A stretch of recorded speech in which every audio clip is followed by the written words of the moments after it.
Welcome everyone to our podcast, Johnny and Phil's Voice from the Village. Today we have our guest is Tylene Carnell. She is amazing and she has a great story. Hopefully she'll be able to tell us a little bit about her story because it will be relevant to the questions that we'll ask, which are, of course, what inspires you about our community, what is it that we face as challenges, and then also how will we know when we're getting better. So I think that her story will match really well with those three questions. Phil, what do you think? Met Tylene through the Commission on Diversity here in Ellensburg, both on that, and I've been really impressed with her work and with her articulateness, being able to describe what she talks about and sees in the community. So I'm really looking forward to this conversation. It's going to be really good. Me too. Tylene, I think it's important for you to maybe give us a little bit of background before we start into the questions. Would that be okay? Sure. Okay. Let's see, where do I start? I've been here almost 25 years. Moved here in 2001. I moved here as, relevant to the story, I moved here as an out trans woman,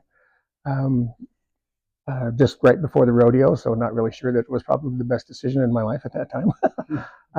But this community, really this town has really proved me wrong in that regard. Oh, it has, good. Yeah. In my time here, I started working, when I first got here, I worked for Mountain View Meadows Assisted Living. Then I went to CWU, 2003, 2007, graduated with a degree in sociology. I worked at Comprehensive Mental Health for 14 years, worked for Pride Foundation for 4 or 5 years. One of the original founders of Helen House, in Good town, work. and I'm on the DEI commission in Ellensburg. So, I mean, that's it in a nutshell, I guess. Yeah, that's great. You took a big story and you made it really, really small, and there's a lot of really good nuggets in there. Maybe we'll get to those throughout the questions. Yeah. I was just so inspired by your pachakacha. Our listeners, a pachakacha is it's a chit chat, a Japanese word for chit chat. It started off as architects sharing ideas through photos. So we have a pachakacha here in Ellensburg through Gallery 1. And that's where I met Tylene. She gave a talk with photos about her journey, and it was so inspiring. My wife was inspired. I was inspired. And so I'm really thrilled to share space with you and share this moment with you. Well, thank you. Well, I'm happy to be here. Yeah. So you've had experience in Ellensburg. Are there things about this community that does inspire you? Yeah. And so I've thought about this, of course, having a question a little bit ahead of time. And I think one of the things that probably inspires me most about Ellensburg are the people that I've met since I've been here. I guess in over the years, the people that I've met through the places that I've worked and the way that people have acknowledged or recognized maybe some of the challenges that come along with being a trans woman in Ellensburg.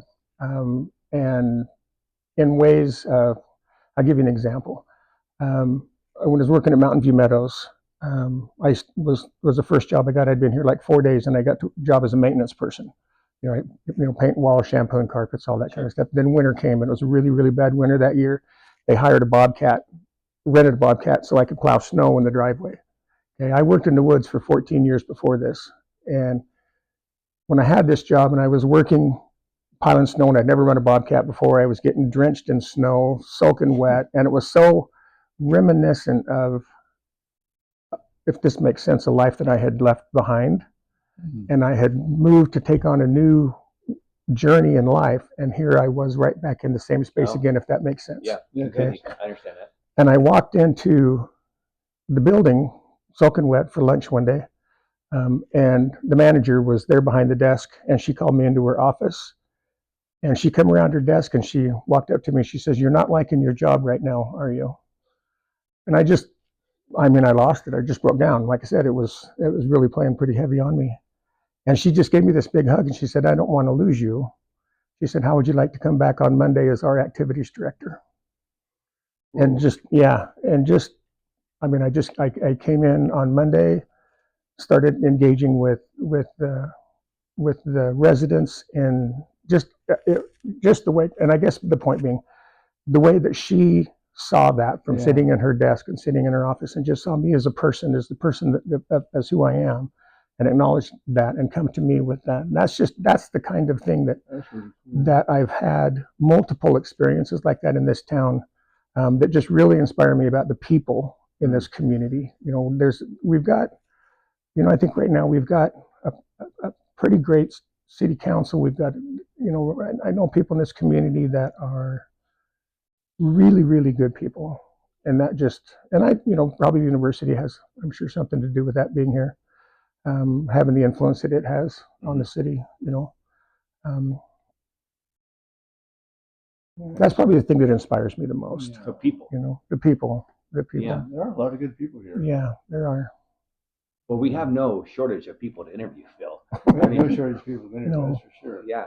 And I think that's one of the interesting things as we're moving through this podcast is that we're finding more and more pockets of people that are doing really good things for the particular pocket. And so I think our job as we continue with our podcast is simply creating, the Venn diagrams of these pockets and nesting them all together such that we can share within those the wealth that was within those pockets. Mm-hmm. Could you say a little bit more about Helen House and your work there? Sure. So again, there's so much of who I am as a person is reflective of the journey that I've taken in life, right? And you kind of sit back and you have opportunities to use that insight to look at how life moved forward in ways, right? And I can, when I think about my own personal journey, Helen House came into being because one of the things that I realized in my work with Pride Foundation and cruising around the state, because I basically covered everything from the top of the mountains east of Washington. That was my whatever you want to call it, my range or whatever you want to call it, territory, whatever you want to call it. Yeah, for Pride Foundation, and I had come across a couple of different youth serving organizations that were specifically for LGBTQ youth, right? And I just saw these kids that were just coming together, kids, youth, and young adults. Most of them were 13 to 24 was the age range for most of them. They were coming together and finding community and finding support with each other and finding a safe space to be free to be who they are, right? And maybe there's some exploration in that that's included in that. And we didn't have anything like that here in Ellensburg, and I didn't have anything like that growing up, And I'm a firm believer that having conversations and having opportunities for youth and young adults to express themselves as who they are only builds opportunity for stronger adults and livelihoods moving forward, right? So I was with Pride Foundation. We were actually on a tour down in the Walla Walla area, and I was meeting with somebody. We were on a bus tour, and I was sitting with this person on the back seat. We were just talking, and I was talking about this, wanting to build this space in Ellensburg. And as it wound up, she left the position she was in and she went to work for a funder, and all of a sudden they had grant opportunities that came about. So she called me and she said, remember that conversation we had on the bus? Wow. She said, here's something I think you might want to apply for. So we wound up applying for a grant from Intertie Foundation. At that time it was Group Health Foundation, and gave us the opportunity to rent some space and start establishing a space for kids in our community. Very, very cool. Yeah. I mean, it's all about and that's the other thing about people in this town is the networks, right? You reach out to people, you connect with people, and this, potentially this connection makes it to here, and this connection leads us to here, and and the same thing, people connect with us, and potentially we can connect them with somebody else or some other resource. That's why I think people are. Something I really like about these conversations is, in the size of Ellensburg, one person can really make a difference here. And plus, it's a small enough community, so people from various walks of life, and you have those connections. You can build more connections, and just people have said that, I can make a difference here, and they have made a difference here, and you're making a difference here. And I just got really, really cool about this place. Oh, thank you. I got a phone call last night from a person that I probably hadn't talked to in 5 years. And this person called, and they were local, and they called, and I didn't really know who they were. They just knew who I was, and they reached out to me because their child was, expressing some gender curiosity and this kind of stuff. And so we talked 2 or 3 times on the phone and just kind of provided some resources. And here's, this is my own experience. I'm not telling you what to do, what not to do, this kind of thing by any means. But, and I didn't hear from him for quite a while. And then I just got a phone call out of the blue from him last night. I was talking about poker night. And they left a message on my phone that their child had just gotten done with the medical part of their journey, And this person was talking about how they could see this new life in this in their kid's face. You know, just their mood changed, their whole expression changed. They just saw like this whole new person. You know, so it's not always, you know, one person making a big difference in the community. Sometimes it's that one person making a difference for someone else. Yeah. You know, and and just like the manager at store, one person making a big difference for me. You know, same thing. What are some of the challenges that we face here in Ellensburg, especially in the LGBTQ plus community?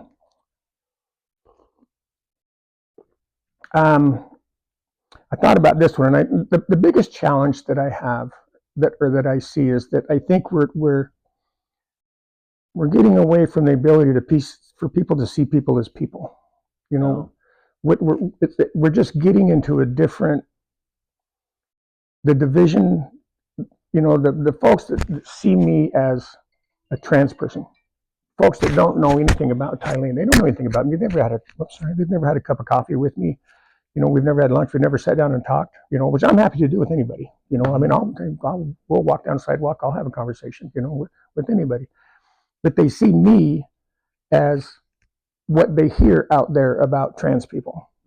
They see me and they see an issue. They don't see a person. You know, and I think that, and we live in a time, I think social media is a part of it. We just live in a time where folks are getting more and more and more emboldened to say the things that they want to say, you know. And I think the biggest challenge that we're facing, not necessarily here and everywhere, but it's like I said, I think we're losing, we're in a world where it's so easy to condemn and so hard to compliment, it seems like. And we're losing the ability to connect with each other as human beings.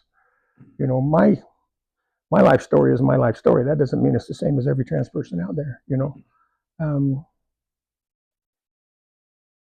And it doesn't mean that, you know, it doesn't mean that I'm trying to invade space. It doesn't mean that I'm trying to take over anything. It doesn't mean I'm trying to get away from anything else. It just means that that's my life journey, and I'm happy to talk to somebody about it, you know, and bring the humanity back into it, you know, for anybody that wants to have a conversation, you know. You were kind of on the leading front edge of transitioning.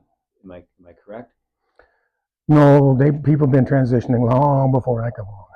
In Ellensburg, I'm guessing though that I can't think of. I mean, you're the first person that I met that has transitioned in Ellensburg that I know of. Maybe I'm just. You know, I will admit, when I first moved here, I kind of felt like I was the only trans person in town. You know, I mean, but I've learned over the years that there was others that were here before me, and then I learned that there are others that were here when I first got here. That there were others here as well. You know, it was just in a time where, I mean, I just probably happened to be a little more visible and maybe a little more vocal than other points were. And you know, and honestly, I use that as my own defense thing, because if I'm talking about me, then you can't talk about me. You know, so if I'm, interesting. It's true. Well, and the other part of that is, you know, I had a lot of opportunities to speak in classes. And again, it's communication. If we're not communicating, we're never going to go anywhere. We're not going to learn anything. We're not going to grow. We're not going to change, you know, whatever case that may be. And I'm not saying that everything I look at is the right way. You know, if I'm not communicating with other people, then I'm not learning and growing either, you know, kind of thing, you know. And so I think that you know, and at the same time, education is key. So, you know, standing up in front of a class of 80 or so and sharing my journey, maybe somebody was a little bit enlightened and, you know, that changed their perspective a little bit about what trans was, and brought a little bit more of the humanness into it, kind of thing. And your like I said, certainly did that. It was pretty open. The entire audience. I mean, I remember a standing ovation, you know, after you got done with your cha-cha, and that happens sometimes, but not always. So you were you were inspiring. Okay, you inspired me for sure. That was probably the most open thing. I mean, that's the first time I'd ever really shared pictures, of my family and of myself and what I call a previous life. Yeah. You know, to the public. But it was fantastic. Thanks. Yeah, really. It was pretty scary. Yeah, it was pretty scary. How are we doing for time? We've got. Fine. Oh, we got plenty of time. Yeah. Okay. The reason I was asking the question earlier about, you know, from my perspective, you you're the first person I met, and so that you know of. that I know of. Yeah, exactly. But you've had an X amount of years. You've had some time to see how people react and interact with you. And I'm curious, can you talk a little bit about the shift in that? Um, like what when you first became trans, and then you've been living trans, and you've had some time. So how have people responded to you, and how has that changed? Well, I've been trans my whole life. Okay. And the reason I say that is because I cannot go back far enough into my memory where this wasn't a thing. Okay. Gotcha. Where this wasn't a part of my thought process, right? It was just until I hit a particular place in life that my wife told me across the kitchen table. She said, "You either need to do what you need to do to be happy, or the kids are going to bury their dead." So that's this kind of realization that, okay, I put this off as long as I could, so to speak. And I think to get to your question, if I'm hearing you right, and how I've seen those perceptions change. Yeah, that's what I'm trying to get. Yeah. I don't know if I can't say as I've really seen a big change other than, what I was talking about a few minutes ago about just the changes that I'm seeing in society.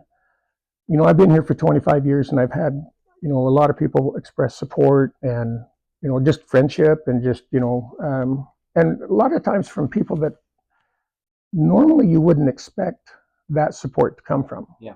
Being in a rural community,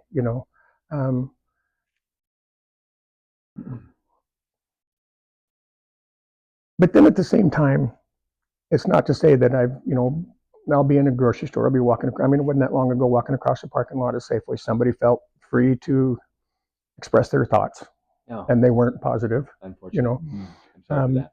Well, thanks. I don't remember, I don't remember dressing myself for your approval this morning, but and I didn't say anything, and a lot of the times I don't, if I hear somebody say negative, because two reasons. One, I'm tired and I don't want to fight that fight anymore, right? And two, I don't know who you are, and I'm not going to give you that much permission to negatively affect my day today. I don't want to go as hard as to say, you're nothing to me or anything like that. But if they want to express themselves and have a conversation, or they want to express their thoughts, and we can sit down and have a conversation about it, that's fine. We don't have to agree. One thing I admire about you, I'm acquainted with a trans person, and they're just living their life. That is, they're doing what they're doing. But they're not trying to educate people. They're not out there trying to make other trans people's lives better. They're just themselves. Being who they are. They're just being who they are. And what I admire about you is your ability to be who you are, to be who you are publicly in a way that's a role model for a lot of other people, and also through all the talks that you give, educating a lot of people. And that takes bravery, because you do get the response like you got in that Safeway parking lot. And when you put yourself out there and let people know and try to educate them, there are some that can respond like that person did. But I hope there's a lot of other people who are thinking, "Oh, this is really cool. I'm really glad I heard this." You go back to the thing, and you go back to the people that, when I talk about people being inspiring. So the same thing, I'll talk about another incident that I had at one of the local businesses here in town. And I was at the check register, and a person was misgendering me through the whole conversation. Yes sir, yes sir, yes sir, yes sir, all this, find everything you need, all that kind of stuff. And again, I was in a place where I was too tired. I'm not going to have that fight today. There's a whole bunch of people here. I don't want to make this a public thing. I'm just going to get my stuff and go. Yeah. Well, I had to go back there again the next day because I was at a different stage in this project that I was working on. So I had to go back and get some more materials. And I'm in a completely whole different section of the store. And this same person walks by and looks down the aisle and sees me down the aisle and walked out by, then turned around and came back. And I'm like, okay, I'm wondering, like, okay, what's going on here, because of just the experience that I had with this person yesterday. And he walked up to me and he said, I just want you to know that, he said, after you left yesterday, he said, I completely realized that I was misgendering you through the whole conversation. I just want to apologize. Wow. Just, I mean, that was something that he thought about afterwards and recognized afterwards, and turned around and Very nice. and came back, very, and I don't know how that ties into what you were talking about, but it was something that popped into my mind while you were saying it. And I, trust me, there's a lot of times that I have sat back and thought how much I would have liked to have just lived my life, Yeah. just been me and, just go on and kind of live my life. And I think that's really, really, that's all any of us want is just, I mean, not just in the trans community, but I think all of us, but I think what includes us in the community as a whole is that we just want to be out. I just want to live my life. If I want a TV, I want a job. So if I want a TV, I can buy a nice TV, and, I want to have friends, and I want to be able to go out and have dinner and drinks with some friends and not have to worry about who else is in the building or who else is in the room.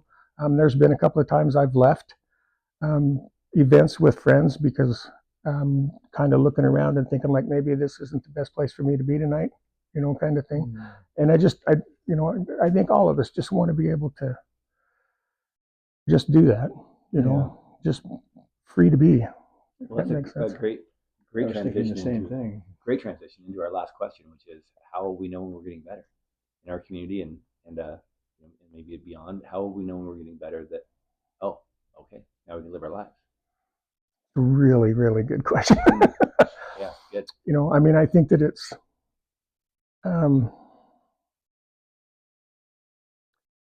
I will say that I think some of the things you can look at a larger scale, like okay, so we're on the DEI commission. I think that's a step in the right direction. I think when we start having from government entities, from businesses, from whatever, that are starting to recognize the diversity in our communities, and that starts to become more visible, and more acknowledged. I think we know that we're headed in the right direction, and that's not, it's not taking anything away from anybody else. It's just recognizing the diversity that we have in our community and acknowledging it. I think, I think probably every person that you ask this question to is probably going to have a different answer, because I think so much of how we think things are getting better is a personal thing, is my own personal perception. The gentleman that I was just talking about, the friends that like I was talking about earlier, that I have, that for the most part, you wouldn't think they don't vote like I do. They don't necessarily believe in the same things that I believe in, but we're good friends. We have good relationships. I think the more and more opportunities there are for those kind of friendships and those kind of relationships, I think on a personal level, then we know things are getting better. And like I said earlier, and I don't know how you measure this, I don't know how you measure it, but just the more that we can get to a community where we can sit down with each other, talk to each other, break bread with each other, however you want to, express that, and with wherever we come from, but understanding that however diverse we are as people, we're all human, and we all have our own experiences, we all have our own journeys, we all have our own, if that makes sense. It does. Yeah. I know sometimes I can get a little too philosophical, so to speak, and then I lose my words. Great. No, then I lose my words. Philosophical as you would like to be. Yes, absolutely. I just think that's the thing. I think the core to all of this is just being able to see each other and accept each other for who we are. My journey in life is for no ill reason other than for me to be me as a person, who I feel I am as a person, not for any other reason in the world, right? I think there's more to the story than accepting one another. I think that we get to celebrate and rejoice, welcome each other. Well, yeah, absolutely, open arms. we've talked about this a couple of times, Phil and I, this idea of Ubuntu, where I am me through you and you are you through me. We rely upon one another to be to be our full selves. And so I feel more myself because you're here and you're sharing your experience, and maybe you're feeling more you because we're having that part Sure. of this experience. And so I think that instead of just using the word accept or to tolerate, Yeah. I think it's more about, oh my gosh, you are amazing. You are amazing, and so are you. And so are you. So am I. I'd like to see levels of acceptance increase. And celebration is good. But imagine that guy in the parking lot. If you get him to accept, that's a big step. Getting him to celebrate might be a bigger step. But we can start with acceptance and move to celebration. Then we're really making progress. Yeah. And that's where conversation and education, those are the two links in between those things. We've got to be able to chat with each other. We've got to be able to have conversation with each other. We do. Yeah. Well, this has been a great conversation. Speaking of conversations. Yeah, I love it. Yeah. Inspired. I've had several goosebump moments throughout this conversation. So I know it's good when I've got goosebumps. Yeah. Well, thanks. Yeah, thank you for coming. Well, thanks for the opportunity. So we're wrapping this up today, folks. Thank you very much for listening and for watching. Catch us next time. And I want to thank our guest, Tylene. Really happy you were here today. Really happy to hear what you had to say. Thanks. Happy to be here. Yeah. Thanks, everybody. Thanks, everybody. Bye-bye. See you next time. Bye-bye.